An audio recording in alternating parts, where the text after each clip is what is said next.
నమస్కారం. మీరు చూస్తున్నది స్పాట్లైట్ టీవీ. నేను మీ సుధాకర్ శాస్త్రి. ఈరోజు ఏప్రిల్ 30, 2026 గురువారం.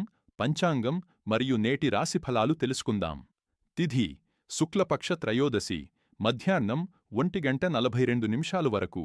అనంతరం చతుర్దశి ప్రారంభం. నక్షత్రం హస్త ఉదయం 11:18 వరకు. అనంతరం చిత్త నక్షత్రం ప్రారంభం.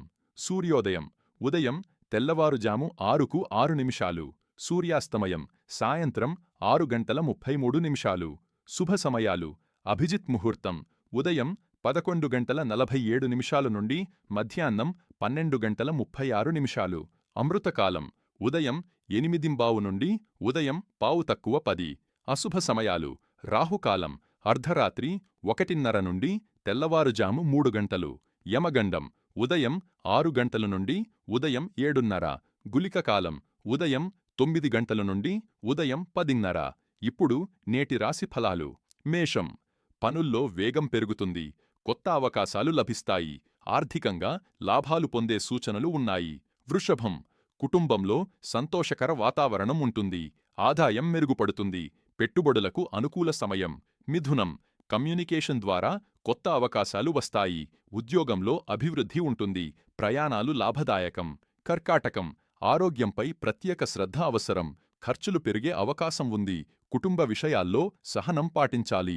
సింహం గౌరవం, గుర్తింపు పెరుగుతాయి. నాయకత్వ లక్షణాలు మెరుగవుతాయి. వ్యాపారంలో మంచి లాభాలుంటాయి. కన్యా విద్యార్థులకు మంచి ఫలితాలు వస్తాయి. కొత్త పరిచయాలు లాభదాయకం. ప్రయాణాలు అనుకూలంగా ఉంటాయి. తుల ఆర్థిక పరిస్థితి బలపడుతుంది. కుటుంబ సహకారం లభిస్తుంది. పాత సమస్యలు పరిష్కారమవుతాయి. వృశ్చికం కొన్ని ఆటంకాలు ఎదురైనా ఆత్మవిశ్వాసంతో ముందుకు సాగాలి. శ్రమకు తగిన ఫలితం లభిస్తుంది. ధనుస్సు విద్య, ఉద్యోగ రంగాల్లో మంచి అవకాశాలు ఉన్నాయి. ఉన్నత వ్యక్తులతో పరిచయాలు పెరుగుతాయి. గుర్తింపు లభిస్తుంది. మకరం బాధ్యతలు పెరుగుతాయి. కష్టానికి తగిన ఫలితం లభిస్తుంది. ఆర్థికంగా పురోగతి ఉంటుంది.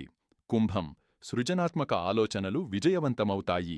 కొత్త ప్రాజెక్టులు ప్రారంభించేందుకు అనుకూల సమయం. మీనం కుటుంబ సహకారంతో ముఖ్య పనులు పూర్తవుతాయి. ఆధ్యాత్మిక విషయాలపై ఆసక్తి పెరుగుతుంది. మనశ్శాంతి లభిస్తుంది. ఈరోజు పంచాంగం ప్రకారం గురువారం కావడంతో శ్రీ మహావిష్ణువు లేదా సాయిబాబా ఆరాధన శుభఫలాలను ఇస్తుంది. ఆధ్యాత్మిక కార్యక్రమాలు, దానధర్మాలకు ఇది అనుకూలమైన రోజు. శుభప్రాప్తిరస్తు. స్పాట్లైట్ టీవీను సబ్స్క్రైబ్ చెయ్యండి. మళ్ళీ రేపు పంచాంగ కార్యక్రమంలో కలుద్దాం. నేను మీ సుధాకర్ శాస్త్రి. నమస్కారం.